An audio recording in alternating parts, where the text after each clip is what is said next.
আসসালামু আলাইকুম, সবাইকে বিশেষ ক্লাসরুমে স্বাগতম। দেখো বন্ধুরা, স্বাস্থ্য শিক্ষা পরিবার কল্যাণ বিভাগে নতুন নিয়োগ বিজ্ঞপ্তি 2025। দেখো বন্ধুরা, স্বাস্থ্য পরিবার কল্যাণ মন্ত্রণালয় স্বাস্থ্য ও পরিবার কল্যাণ বিভাগে নিয়োগ দিয়েছে। 5টি পদে মোট 46 জনকে নিয়োগ দেবে। দেখো বন্ধুরা, নারী পুরুষ উভয় প্রার্থী আবেদন করতে পারবে। দেখো বন্ধুরা, যে পদগুলো রয়েছে সেগুলো হলো 60 মুদ্রাক্ষরিক কাম কম্পিউটার অপারেটর, পদ সংখ্যা 6টি, স্নাতক বা সমমান পাস, 60 লিপি কম্পিউটারে, টাইপিং দক্ষতা 70 ও 45 শব্দ। দেখো বন্ধুরা, এবং রয়েছে কম্পিউটার টাইপিং এর গতি বাংলায় 20, ইংরেজিতে 25। দেখো বন্ধুরা, এখানে রয়েছে পদের নাম কম্পিউটার অপারেটর, পদ সংখ্যা 3টি, বিজ্ঞান বিভাগে স্নাতক বা সমান ডিগ্রি, কম্পিউটার টাইপিং এ প্রতি মিনিটে 2530 শব্দ। দেখো বন্ধুরা, পদের নাম ক্যাশিয়ার 1টি, যোগ্যতা বাণিজ্য বিভাগে স্নাতক ডিগ্রি, কম্পিউটার চালনায় দক্ষতা থাকতে হবে, ওয়ার্ড প্রসেসিং কম্পিউটার দক্ষতা থাকতে হবে। দেখো বন্ধুরা, অফিস সহকারী কাম কম্পিউটার মুদ্রাক্ষরিক পদ রয়েছে 16টি। এখানে বন্ধুরা উচ্চ মাধ্যমিক সার্টিফিকেট পাস এবং ইংরেজিতে 20 শব্দ, বাংলাতে 20 শব্দ, ওয়ার্ড প্রসেসিং অভিজ্ঞতা থাকতে হবে। দেখো বন্ধুরা, অফিস সহায়ক পদ রয়েছে 20টি, এসএসসি পাস।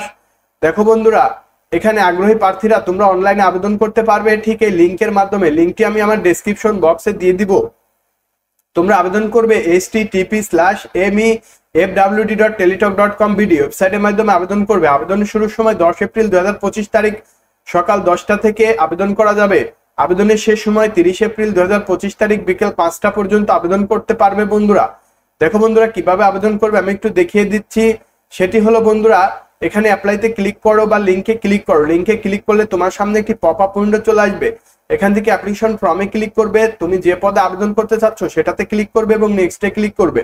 তারপর এখানে একটি ইয়েস বাটন আছে। দেখো বন্ধুরা, এখানে অল জবস অ্যাকাউন্ট করা থাকলে তুমি ইয়েসে ক্লিক দিয়ে এখানে একটি ইউজার আইডি দিয়ে নেক্সটে ক্লিক দিবে।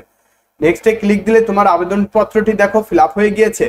তুমি এই আবেদনপত্রটি ফিল আপ হওয়ার পরে তুমি একদম নিচে চলে যাবে। নিচে গিয়ে এখানে একটি অপশন দিবে যে তুমি কম্পিউটার টাইপ জানো কিনা, এটা ইয়েস দিবে অবশ্যই। তারপরে এখানে একটি কিউআর কোড রয়েছে। কিউআর কোডটি সুন্দরভাবে বড় হাতের অক্ষর দিয়ে দিয়ে তুমি টাইপ করবে। টাইপ করার পরে জাস্ট এটাকে তুমি সাবমিটে ক্লিক করবে। দেখবে তোমার আবেদনটি কিন্তু গ্রহণযোগ্য হয়ে যাবে। দেখো বন্ধুরা, আমি এখানে সাবমিটে ক্লিক করলেই কিন্তু আমার পপ আপ উইন্ডোটি চলে আসছে। এখানে আসার পরে দেখো বন্ধুরা, আমি সাবমিটে ক্লিক দিয়ে দিলাম।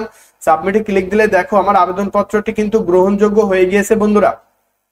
দেখো, আমি এখন যদি এটা ডাউনলোড করে নিই তাহলে একটি পিডিএফ ফাইল পেয়ে যাবো। এই পিডিএফ ফাইলে চলে গেলাম। এখানে গিয়ে বন্ধুরা তুমি টেলিটক সিম থেকে একটি এসএমএস করবে। দেখো বন্ধুরা, এখানে এসএমএস সিস্টেমটি রয়েছে।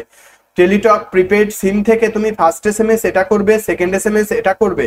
এটা করলেই কিন্তু বন্ধুরা তোমার আবেদনপত্রটি কিন্তু গ্রহণযোগ্য হয়ে যাবে। তো সবাইকে কেমন লাগলো কমেন্ট করে জানাও। সবাইকে ধন্যবাদ।